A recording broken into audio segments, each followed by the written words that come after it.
Hey, I'd like to welcome you to another episode of the Mission Matters Marketing Podcast, your source for all things marketing. My name is Adam Torres. You can follow me on Instagram at AskAdamTorres to keep up with my book releases, book tour schedule, signings, all that other good stuff.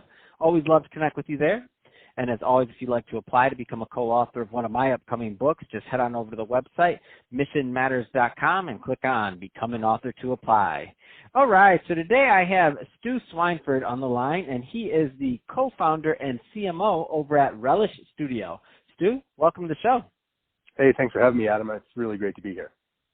So I'm excited to get into today's topic. We're going to get into conscious marketing and your views on that and how to lead with authenticity.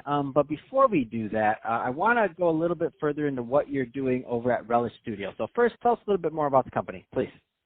Well, thanks, Adam. Right now, we're really just trying to serve, get out there and help people out. It's kind of a crazy time. But what we like to say we do is we help good people do great things, and we do that through working with purpose-minded and purpose-driven business leaders who are also seeking to grow their companies. They've really looked at digital marketing and are starting to recognize that even though they've done it themselves effectively for years, they really are seeing how it's become far too nuanced and complex to continue to go it alone. And what we hear is that they're really looking for a trusted partner to help fuel their growth through digital marketing, and that's where we slide in. Oh man, that's great, and I get it, and it's one of those things that once upon a time it was just like, oh, you could just set up, you set up your Facebook page, and then it grew from that, and then it grew, and then it grew, and then it's like, oh my gosh, like the digital presence and what you do, it becomes its own business within a business to make sure that you're doing the proper things out there, and it matters now. The stakes are high because you don't have you're on the world scale like immediately as soon as you launch a website, right? Yeah, absolutely. We just call that the field of dreams fallacy, where basically if you get a website up, then all of a sudden you're going to be just flooded with traffic and business. Wait, that's not how it works? That's not how it works, too? Not so much anymore. At one point in time, it was kind of like that, but now it takes a little bit more intention around it, for sure. Oh, man, you just ruined my hopes and dreams. Thanks a lot, dude. So let's change it up a bit. I do want to get into today's topic. So conscious marketing, so leading with authenticity, altruism, and building relationships, more than just the idea of just chasing a sale. Tell us a little bit more about your views on that one. Yeah, so one of the things that we like to do, and certainly this may not be right for every business out there, but for most people, business transactions are really built on relationships. And so one of the things that we see is people go out and chase leads and follow up with sales and are really just kind of hammering numbers. And one of the things that we found to be more effective is to really come at the whole sales approach from a position of not only altruism and giving and trying to share information and just make everybody better, but also building relationships. And one of I'll call him a mentor. He's a good friend of mine. Townsend Wardlaw has really hammered into my head the idea that relationships are essentially contacts and connections over time. And so what we're trying to accomplish with our clients and the way that we approach what we're calling conscious marketing is really coming at it from the perspective of if you're doing good and you're trying to just help people and give them information and help their lives be better, then you're building relationships, and those turn into longer term transactional type of relationships as well. So essentially coming at it from the perspective of I want to be your friend. I want to be someone who helps you, and then going to the next logical progression of that, which would be hey, how can I pay you for this type of service or even this product? I mean, ultimately we all do business with other people, not other businesses or other companies, and so really treating people not as commodities but as people is where we're coming at this approach to marketing. Where do you find people typically go wrong, like in this? Because I think you would agree that people aren't like inherently going out there like trying to not be conscious and to think about things. I mean, where do you think people are going wrong with this? Because somewhere there's a disconnect. Yeah, I think people leap directly to the bottom of the funnel most of the time. That's the tendency, is to say, hey, Adam, my name's Stu, buy this $10,000 thing from me.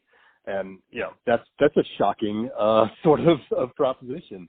And so what we try to encourage people to do is slow this down, really try and figure out what it is that is really bothering you, that's really the challenge that you're trying to fix, and come up with solutions for that, and ease into that sell. On most websites, we see the call to action being get in touch, and there's nothing wrong with the bottom of the funnel type of call to action. Certainly those are necessary, because at some point, some percentage of your audience is going to be ready for that ask. But before you jump directly to that, try and provide some material, some assistance, some support that leads me to believe that maybe I want to, buy into a conversation or a sales pitch. And I think, we do a lot of work on LinkedIn. We help our clients out a lot on LinkedIn as well. And one of the biggest mistakes we see there is hi, would you like to connect with me? Okay, sure, I'll connect with you. That'll be fine. Here's this thing I'm trying to sell. Like an immediate ask to a sale coming, sometimes minutes after making a connection. And to me, that's really demonstrating that you don't care that much about me as a person, that I'm a number to you, because I know that you're doing hundreds or thousands of these a week. And so it's from my perspective and from where we come from with conscious marketing, that would be a big red flag and a big no-no. Yeah, and ultimately, I mean, if people ruin their brands like that, it's like sometimes you see some of the companies, the people that do that, and I'm like, man, like I don't know if they came up with that or their marketer came up with it, but it's like, man, this is a pretty established company to be using this practice. Like, do they know that they're messing with a lot of people, like not letting them like it's not a like I like to tell people, like, how do you like to be marketed to? And then people are like, oh, I don't like being marketed to. And I'm like, oh, so you've never bought anything from a brand or company that you discovered online that your friend didn't work there? Yeah, you like being marketed to because you bought something just like I did at some point. Think about that journey that brand took you on. Is it the same journey that you're taking people on? And if it's not, then what makes you think other people want to buy the way that you don't want to buy, right? Yeah, it's interesting for sure, and I think it's just a numbers game. I mean, ultimately, there are some stats that say in any given moment, 97 people out of 100 that you contact are not going to be ready to buy your product. For sure. 3 people are, so that's why you have that bottom of the funnel opportunity. Because those 3 people, they know what they want, they know that you provide it, and they're ready to go. But if that's your only approach to those other 97, you're really missing some opportunities. And so I think that when people do leap directly to that ask, to that sale ask, that they're cranking through thousands of these connection requests, a week maybe, and it's just a numbers game for them, because they know if they put out 1,000 of them, that somewhere between 30 and 100 of those 1,000 are going to be ready to go, and they just keep churning on that. So I think it's a little bit more destructive sort of way of going about trying to get a sale, rather than nurturing somebody through a process and really trying to hold their hands and make sure that they're the right client for you. I think that we've seen that a lot. People really respect that part of our process, where we're trying to make sure that they're not only a good fit for us, but we're a good fit for them.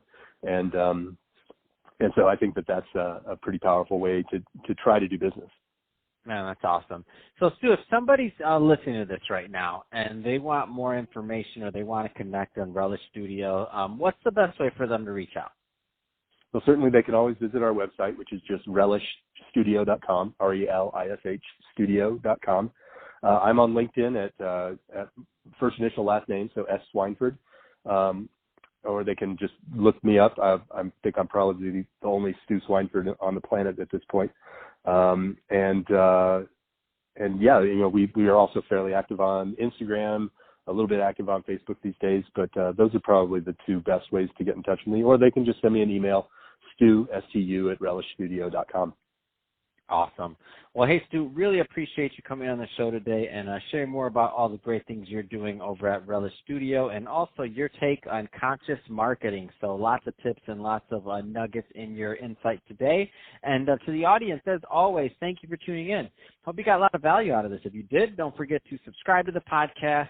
Leave me a review on the Apple iTunes Store. If you're watching this on our YouTube channel, Mission Matters Marketing, definitely give us a subscribe there, but also leave us some comments in the video. I mean, love to hear what kinds of things you're working on, what kind of products you have going on in your neck of the woods. And Stu, thanks again for coming on the show.